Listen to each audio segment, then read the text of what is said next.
देखिए, जो भक्ति का अकाउंट है ना, वो परमानेंट अकाउंट है। भक्ति परमानेंट रिजल्ट देती है।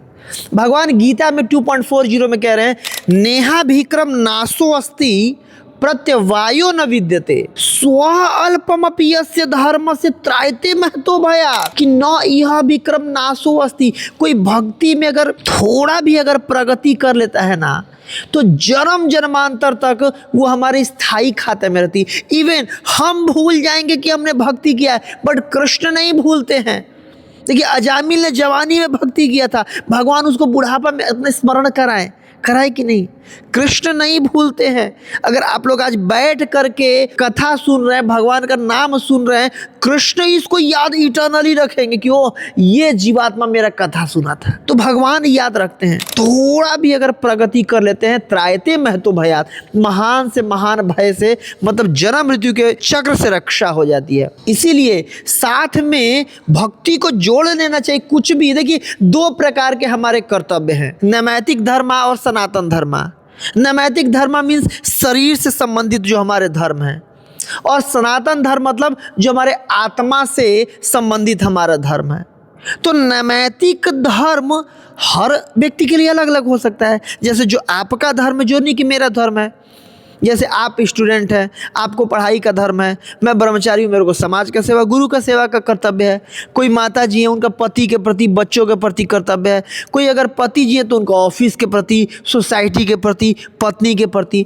बट सनातन धर्म सबके लिए इक्वल होता है, बराबर होता है, क्योंकि हम सब शरीर नहीं, हाँ, आत्मा हैं। तो आत्मा का क्या धर्म है, आत्मा का क्या खुराक है? जैसे शरीर का खुराक रोटी चावल, गाजर का हलवा, पिज़्ज़ा पास्ता, वैसे आत्मा का खुराक है हरि नाम, हरि कथा, भगवान का सुंदर दर्शन, भगवान का प्रसाद पाना, भगवान के कीर्तन में नृत्य करना, ये आत्मा का खुराक है। तो दोनों ड्यूटी को साथ में करना चाहिए, शरीर वाले ड्यूटी को भी और आत्मा वाले ड्यूटी को भी। तो हमारे जीवन का जो ट्रेन का दो ट्रैक है, जैसे ट्रेन का दो ट्रैक होता है, तो वैसे ही भक्ति का एक मतलब सनातन धर्म, नैमित्तिक धर्म, दोनों पर अगर पटरी पे चलेगी जीवन की गाड़ी, तो अच्छी चलेगी हमारी। कि त्यक्तवा स्वधर्मम, कि कोई अपना अगर स्वधर्म त्याग करके और भगवान की सेवा में चले जाए, भजन, और भजन अपको यदि पते तो, और भजन पूरा निष्ठापूर्वक नहीं, अगर पतन भी हो गया, क्या घाटा हुआ? क्या घाटा हो गया? कुछ घाटा नहीं हुआ। जितने दिन तक भक्ति किया है, कृष्ण याद रखेंगे कि ओह, ये मेरे ऊपर डिपेंड होकर के भक्ति किया था। और मान लीजिए भक्ति नहीं कर रहे हैं और अपने शारीरिक धर्म को अच्छे से निभा भी लिए, क्या फायदा?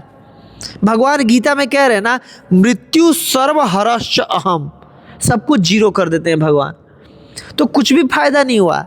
इसीलिए मतलब जो शरीर मिला है, बेस्ट यूटिलाइजेशन क्या है? भक्ति करना।